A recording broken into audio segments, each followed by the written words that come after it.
Paper होने के बाद क्वेश्चन पेपर आप देते नहीं हैं, तो ये बाहर आ कैसे जाता है? बच्चे जब कहते हैं कि प्रश्न पत्र लीक हुआ है, तब आयोग एक नोटिस जारी कर देती है कि ये तो परीक्षा के बाद। भाई ये कैसे आप जान गए कि परीक्षा के बाद? हो सकता है वो परीक्षा के पहले, उसमें टाइम थोड़ी दिया गया है कि इतने बजे पेपर बाहर कर रहा हूं मैं। तो इसका सबसे सीधा सॉल्यूशन है कि आप प्रश्न पत्र बच्चों को दें, ये आप पर ब्लेम ही नहीं रहेगा कि प्रश्न पत्र कब आया है। तो पेपर आप कहते हैं कि हमारी संपत्ति है, चलो ठीक है, आपकी संपत्ति है, तो आपकी संपत्ति ऐसे घूम कैसे रही है बाहर, व्हाट्सएप पर, टेलीग्राम पर? आपकी संपत्ति का कोई देख रेख करने वाला नहीं है। अब बच्चे यहां पर सवाल उठाते हैं कि प्रश्न पत्र लीक हुआ है, तब भी मानने को तैयार नहीं है। देखिए, जो आज एग्जाम हुआ है उसका भी प्रश्न जो है वो बाहर आ चुका है। मैं आपको दिखा दूं, एक मिनट, मैं आपको दिखा दूं, वो भी प्रश्न जो है वो बाहर आ चुका है। और ये देखिएगा आप, यहां पर अगर आपको दिख रहा होगा तो ये देखिए, ये वही प्रश्न है दोस्तों। यहां पर तो रोल नंबर भी है बच्चों का, जिस बच्चे का ये हुआ है उसका रोल नंबर भी है। और देखिए पूरा का पूरा क्वेश्चन नंबर 1 से लेकर के मिलान करा लीजिए। अगर आप लोगों ने परीक्षा दिया है तो इसका मिलान करा लीजिए, ये वही प्रश्न है। देखिए ये पूरे एक ही नहीं, जितने भी हैं पेज नंबर वाइज, यहां पर आप देखिए ये पेज नंबर है 4444, ये देखिए 5 है ना, ये फिर 15 आ गया, 12 आ गया, 16 आ गया, 14 आ गया, 8 आ गया, 11 आ गया, 7 आ गया, 13 आ गया, ये देखिए 10 आ गया, है ना, 9 आ गया। तो ये सारे देखिए आपको प्रश्न पत्र जो है वो मार्केट में उछल रहे हैं दोस्तों, मार्केट में उछल रहे हैं। लेकिन आयोग यहां पर तब भी मानने को तैयार नहीं होगी। एक तरह से ये कहिए कि जबरदस्ती है कि भाई मैं नहीं मानूंगा, आपको जो करना है कर लीजिए। बिहार दरोगा का भी प्रश्न पत्र ऐसे ही बाहर आया। गया पुलिस ने एफआईआर भी किया है, एफआईआर में उसने मेंशन भी किया है कि मैं 27 तारीख को 4 बज के कुछ मिनट पर उन लोगों को पकड़ा हूं, जबकि एग्जाम जो है वो 4:30 बजे तक चला है। तब भी आयोग जो है वो मानने को तैयार नहीं है, तब भी आयोग मानने को तैयार नहीं है। आयोग ने ठान लिया है कि मैं जो है वो नहीं मानूंगा, नहीं मानूंगा, नहीं मानूंगा।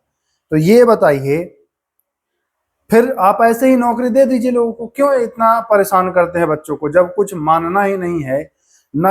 आपसे बच्चे ये तो डायरेक्ट नहीं कहते हैं कि आप पेपर लिए रद्द ही कर दीजिए। भाई आप कम से कम एक निष्पक्ष जांच तो करा सकते हैं।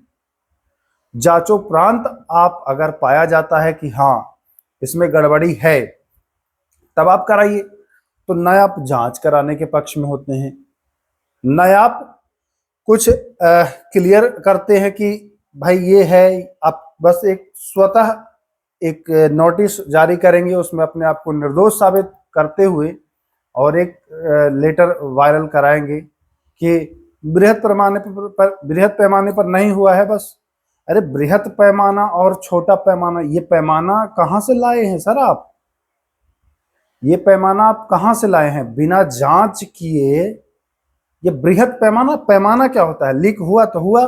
ये बृहद पैमाना और लघु पैमाना क्या है? ऐसे नहीं होता है। आप या तो प्रश्न पत्र देना शुरू कर दें कि भैया प्रश्न पत्र अपना ले जाओ, तब आप पर ये वाला आरोप नहीं लगेगा कि प्रश्न कैसे बाहर आया। आप सीधा कह सकते हैं प्रश्न पत्र ले गया कोई बच्चा, कर दिया वायरल, आपका बचत का तो ये 100% कॉलम है।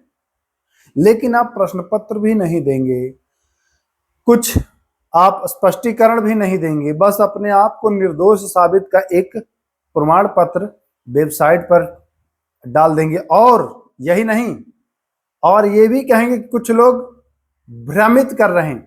अरे भ्रमित का, ये प्रश्न पत्र मैं अपने घर से छपवाया हूं, ये मार्केट में आखिर आया तभी तो इस पर देखिए एक चीज मैं देखता हूं, यहां पर जब आवाज उठाई जाती है तो भीड़ नाम मात्र की जुटती है। ये इसमें गलती जो है वो छात्रों का ज्यादा होता है। जब आंदोलन के लिए बुलाया जाता है तो 100 लोग, 50 लोग आयोग आपकी शक्ति देखता है कि अरे ये 150 है, ये इनका कुछ है नहीं। यही आप पूरी शक्ति के साथ जब बुलाया जाए तो पहुंचे, तो आयोग को लगेगा कि नहीं, बहुत ज्यादा छात्र प्रभावित हुए हैं इससे। अब 150 जब जाते हैं तो आयोग सोचते हैं कि 150 लोग प्रभावित हुए हैं, क्या चलो ये 2 दिन बिलबिलाएंगे फिर चुप हो जाएंगे। यही होता भी है, 4 दिन बिलबिलाते हैं फिर चुप हो जाते हैं। ऐसे नहीं चलेगा दोस्तों।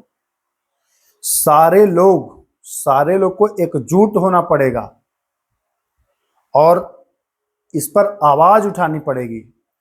हम ये नहीं कह रहे हैं कि पेपर आप कैंसिल ही कर दीजिए, हमारा ये कतई मकसद नहीं है। पेपर कराना भी एक चुनौती होती है सबके लिए, प्रशासन के लिए, आयोग के लिए चुनौती भरा कार्य है।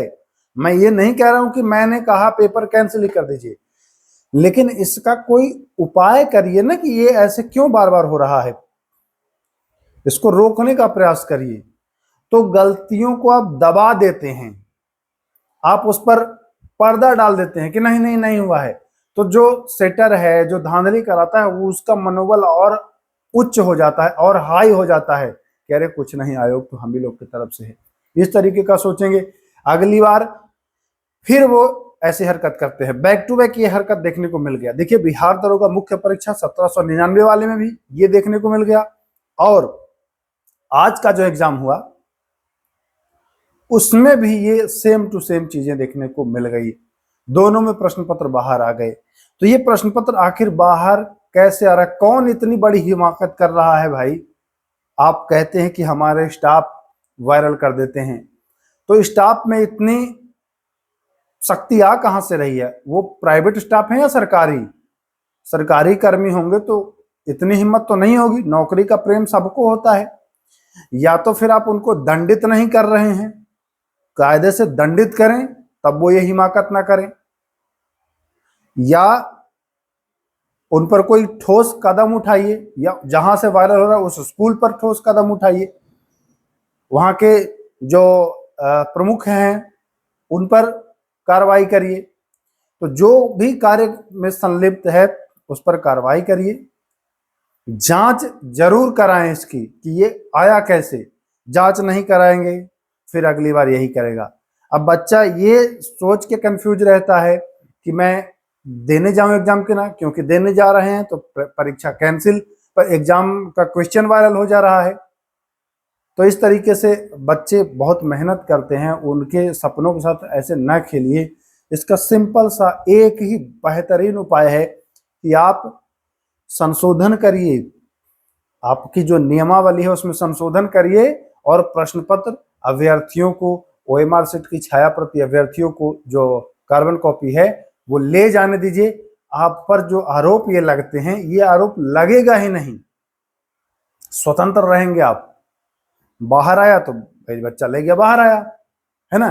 तो ये चीज कर सकते हैं आप। बाकी जितने भी लोग इस वीडियो को देख रहे हैं, शेयर करिएगा, आयोग तक पहुंचाइए इस बात को, ताकि आपका भी भला हो। अगर खाली बैठ करके देखने से कुछ नहीं होगा, कम से कम आप आंदोलन में नहीं आते हैं तो वीडियो को शेयर करें, पहुंचाएं उन लोगों तक, ताकि वो लोग सुने इस बात को और इस पर गौर करें। बाकी जब आपको बुलाया जाए आंदोलन के लिए या मिलने के लिए आयोग से, तब भी भारी संख्या में जाइए। देखा मैं कि 5 बच्चे गए, दरोगा वाले में बुलाया गया तो 10 बच्चे गए। अरे 5-10 बच्चे जाओगे भाई तो कोई वैल्यू ही नहीं देगा। कौन देगा वैल्यू? खिड़की से झांकेगा बाहर, बाहर क्या है भाई, तो 5 लोग खड़े हैं सर, जाने दो, चल जाएगा हल्ला करके। ये होता है। जब हुजूम रहेगा, भीड़ रहेगा, तब खिड़की झांके, अरे सर ये बात तो बहुत भीड़ है, तब आयोग एक्शन लेगी। एकता में बल है, आपने बचपन में भी पढ़ा होगा। तो इसको पालन करिए। जब भी बुलाया जाए तो कम से कम अपनी जनशक्ति प्रदर्शन करिए। बाकी आयोग से भी निवेदन है कि इसकी भी जांच कराएं आप। अगर सत्य पाया जाता है तो एग्जाम को निरस्त करें और पारदर्शिता के साथ एग्जाम कराएं। तो चलिए फिर मिलते हैं दोस्तों। वीडियो को शेयर करिएगा, पहुंचाइएगा उन सभी लोगों तक। नमस्कार।